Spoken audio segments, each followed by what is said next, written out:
Law practice is a stressful environment, and you're dealing with a lot of very difficult situations. I used to wake up with a knot in my stomach every morning, feeling that stress. He just was burdened by work. I mean, it was always on his mind. You know, it was a hard thing for him to turn off on the weekends or to get away from it. I was just focused so intently on my career that I was letting what's really important fall by the wayside. Jeffrey Thompson's law practice didn't take just his time and energy. The fast pace and the constant stress also took a toll on his body. I maintained that stress, and it continued to work on me, and it also continued to work on my body. And eventually it broke down. I began having stomach pains, severe stomach pains, that I initially, I just had no idea what it was. I thought I had an appendix rupture. Jeffrey had developed diverticulitis, a painful condition that attacks the intestinal wall. Months of natural treatments had failed, and his condition had become so advanced he needed surgery to remove part of his intestine. But what looked like a textbook operation left him suspended between life and death. And I woke up to a surgeon pulling a sheet off of my stomach. And as I looked down, I knew immediately something was terribly wrong. And then I looked into the surgeon's eyes, and I could see concern on his face. He had been hemorrhaging for almost 24 hours. And they had continually given him blood, but it was hemorrhaging into his abdomen, and they didn't know it, into his stomach. It was frightening. I've never seen anyone so pale, but his lips were just completely white. My internal clock told me that I was getting ready to die, and I only had a few seconds of consciousness left. I reached up to grab my wife. I was just wanting to tell her how much I loved her and tell her that I was getting ready to leave her. And I went to him, and it was right after that I lost him. You know, I could tell he left. He took my hand, and then he was gone. And my life came to my center torso, and I began to rise out of my body up into that room. Everything was going haywire down below me. They were saying, I'm going to lose him.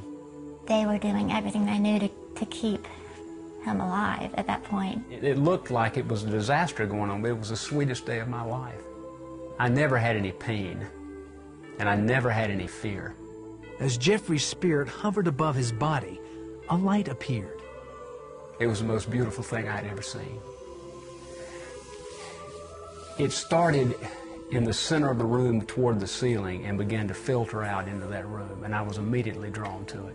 And as it began to hit objects in that room, color came flooding out like I've never seen before.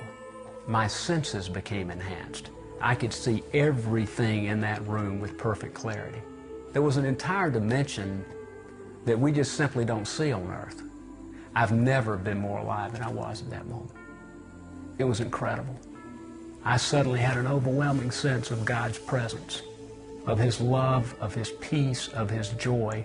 The thing that was just so incredible to me is how the maker of this universe, who can make the sun, the moon, and the stars in this earth and us, can come down and hold me and comfort me and love me as if I'm the only person in the universe.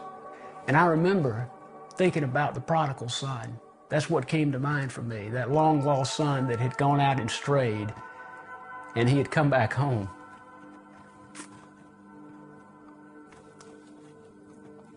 And his father was coming out to hold him and to love him and to welcome him back. That's what was happening to me. It's the sweetest love there is. I told him I wanted to go with him. And then I had a fleeting thought. But what about Madeline, my wife, and what about Will? My sweet wife is just falling apart down below me, and I'd never seen her that way. And I'm up here in complete comfort, in complete peace, in complete joy. And then God told me internally I was going to go back. That I remember jolting in my bed, and I opened my eyes, and when I opened my eyes, I'm looking at the surgeon, and he's saying, I'm losing him, we've got to get him back in surgery. Jeffrey was rushed back into surgery where doctors stopped the bleeding. When he finally regained consciousness, Jeffrey had a new understanding of God's amazing love and presence in his life. God loves you more than you've ever known. He knows your circumstances. He knows what you're going through. I used to wake up with a knot in my stomach. I wake up with joy in my heart. I know He's with me. You can't go through something like that and not be a changed man. He has a peace about him. He's a very peaceful and very centered. He's really not fearful of anything now. Jeffrey's recovery was long and difficult, but the peace, joy, and love of God he found on the day he faced death is now with him in everything he does. There's a peace and a love there like I can't describe to you. And it's an entirely different way of living.